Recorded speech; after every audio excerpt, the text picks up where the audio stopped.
Thiruvananthapuram നെയ്യാറ്റിൻകരയിലെ cholera വ്യാപനത്തിൽ ഉറവിടം കണ്ടെത്താനാവാതെ ആരോഗ്യവകുപ്പ്.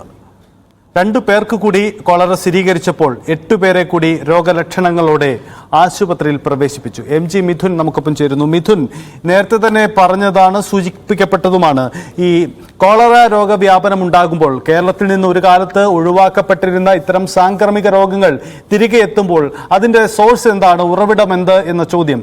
ഇക്കാര്യത്തിൽ മാലിന്യം കലർന്ന വെള്ളം, ഭക്ഷണം, ഇതൊക്കെ ഈ കോളറ വ്യാപനത്തിന് കാരണമായേക്കാമെന്ന് കരുതിയിരുന്നു.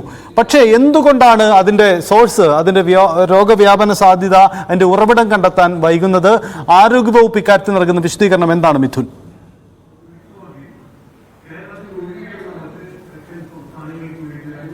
സജിത്ത് സൂചിപ്പിച്ചതുപോലെ തന്നെ നിലവിൽ പരിശോധനയ്ക്കായി നിരവധി സാമ്പിളുകൾ അയച്ചിട്ടുണ്ട്. ഇതിൽ നിന്നുള്ള റിപ്പോർട്ടുകൾ 2 ദിവസത്തിനകം തന്നെ ലഭ്യമാകും. അതനുസരിച്ച് മാത്രമേ ഇതിന്റെ ഒരു വ്യാപന തോത് എങ്ങനെയുണ്ടായി, ഒപ്പം തന്നെ ഇത് എങ്ങനെയാണ് ശരീരത്തിലേക്ക് ഇതിന്റെ പ്രവേശിച്ചത് തുടങ്ങിയ അടക്കമുള്ള കാര്യങ്ങളിലൊരു വിശദീകരണം നമുക്ക് ആരോഗ്യവകുപ്പിൽ നിന്ന് ലഭ്യമാകുമെന്നാണ് മനസ്സിലാക്കാൻ സാധിക്കുന്നത്. എന്തായാലും നിലവിൽ 2 പേർക്ക് കൂടി കോളറ ബാധ ഏറ്റിട്ടുണ്ട്. അങ്ങനെ 3 പേർക്കാണ് ഈ ഒരു നെയ്യാറ്റിൻകരയിലെ ഈ ഒരു സ്വകാര്യ സ്ഥാപനത്തിലുണ്ടായിട്ടുള്ള ഈ ഒരു രോഗബാധയിൽ 3 പേര് ഇതിനോടകം തന്നെ കോളറ ബാധിച്ചിട്ടുണ്ട് എന്നുള്ള സ്ഥിരീകരണം ഇപ്പോൾ ആരോഗ്യവകുപ്പിന്റെ ഭാഗത്തു നിന്നുണ്ടാകുന്നു. ഒപ്പം തന്നെ 19 പേർ നിലവിൽ ചികിത്സയിലാണ്. ഇതിൽ 8 പേർക്ക് കൂടി രോഗലക്ഷണങ്ങളുണ്ട് എന്നുള്ള ഒരു ആശങ്കപ്പെടുത്തുന്ന കണക്കുകൾ കൂടിയാണ് ആരോഗ്യവകുപ്പിന്റെ ഭാഗത്തു നിന്ന് പുറത്തു വരികയും ചെയ്തത്. നിലവിൽ 23-21 വയസ്സുമുള്ള 2 അന്തേവാസികൾ കൂടിയാണ് ഇപ്പോൾ രോഗം സ്ഥിരീകരിച്ചിരിക്കുന്നത്. ഇവർ നേരത്തെ ബന്ധുവീട്ടുകളിലൊക്കെ പോയി തിരികെ വന്നപ്പോൾ അവിടെ നിന്ന് എങ്ങനെ ഏതെങ്കിലും തരത്തിൽ ഇത് ശരീരത്തിലേക്ക് പ്രവേശിച്ചതാണോ എന്നടക്കമുള്ള കാര്യങ്ങൾ കൂടി ആരോഗ്യവകുപ്പ് പരിശോധിക്കുകയും ചെയ്തിട്ടുണ്ട്. കൂടാതെ തന്നെ പ്രധാനപ്പെട്ട മറ്റു കാര്യങ്ങൾ, അതായത് ഈ സ്ഥാപനത്തിന്റെ, ഈ സ്വകാര്യ സ്ഥാപനത്തിന്റെ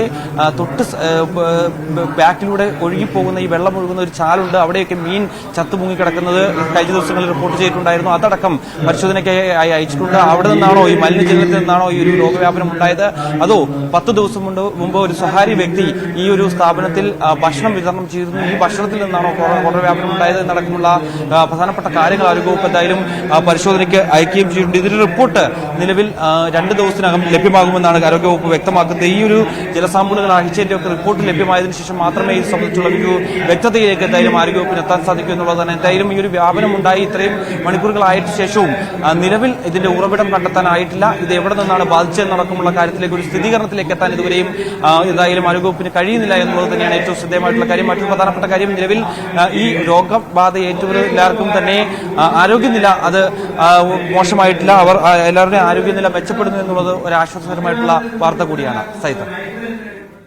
അതാണ് സാഹചര്യം. എറണാകുളം